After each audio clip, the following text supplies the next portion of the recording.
મોટા ભાગે માણસ પાસે પદ કે સત્તા આવી જાય એટલે બને તેટલું ભેગું કરી લેવાની દાનત અને માલદાર થઈ જવાની દાનત રાખવાનું શરૂ કરી દે છે. પરંતુ કેટલાક અધિકારીઓ પણ ભેગું જ કરે છે અને એ કમાય છે જનતાનો અતૂટ પ્રેમ, વિશ્વાસ અને આદર. ચોટીલાના નાયબ મામલતદાર કચેરી ખાતે વહીવટી તંત્ર અને પ્રજાના વચ્ચે આ જ અતૂટ વિશ્વાસનું એક અનોખું અને ઉત્કૃષ્ટ ઉદાહરણ સામે આવ્યું છે. નાયબ કલેક્ટર તરીકે એચ.ટી. મકવાણા ચોટીલા ખાતે બદલી થયાના યોજાયેલા પ્રથમ મુલાકાતના દિવસે કચેરી ખાતે નાગરિકોનું ઘોડાપૂર ઉમટી પડ્યું અને સબ ડિવિઝનમાંથી અન્ય લોકો પણ પોતાના વિવિધ પ્રશ્નો સાથે આવ્યા હતા.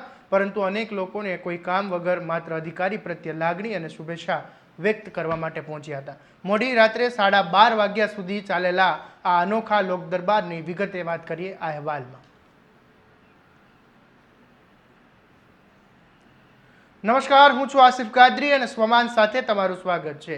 રાજ્ય સરકારની જનકેન્દ્રિત વહીવટી વ્યવસ્થા અને લોકસેવાના સર્વોચ્ચ પ્રાથમિકતા આપવાના ભાગરૂપે ચોટીલા સબ ડિવિઝનમાં એક અભૂતપૂર્વ માહોલ જોવા મળ્યો હતો.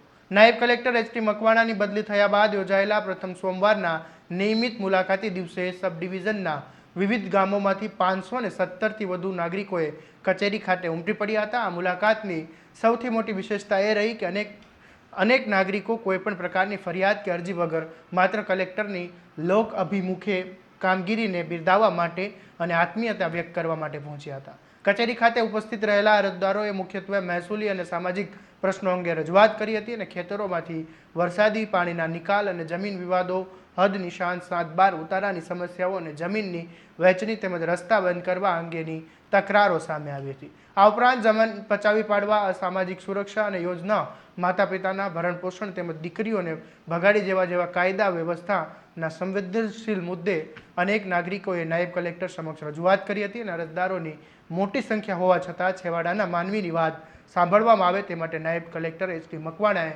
મોડી રાત્રે 12:30 વાગ્યા સુધી સતત કચેરીમાં બેસીને તમામ મુલાકાતીઓને સાંભળ્યા હતા. સ્થળ પર શક્ય હોય તેવા પ્રશ્નો તાત્કાલિક ઉકેલ લાવવામાં આવ્યો હતો, જ્યારે કેટલાક કિસ્સાઓમાં જરૂરી કાયદાકીય માર્ગદર્શન પૂરું પાડવામાં આવ્યું હતું. બાકી રહેતી અરજીઓના ઝડપી નિકાલ માટે સંબંધિત વિભાગના અધિકારીઓને લેખિત સૂચનાઓ પણ આપવામાં આવી હતી. જ્યારે કોઈ સરકારી અધિકારી ખુરશી ઉપર બેસીને પ્રજાના પ્રશ્નોને સંવેદનાપૂર્વક સાંભળે છે ત્યારે જનતાનો તંત્ર પરનો વિશ્વાસ વધુ મજબૂત બને છે. મોડી રાત સુધી ચાલેલા આ લોક દરબારે સાબિત કર્યું કે લોકસેવા જ વહીવટી તંત્રનું સાચું હૃદય છે. આવા અધિકારીઓ કમાય છે પ્રેમ, વિશ્વાસ અને તાકાત.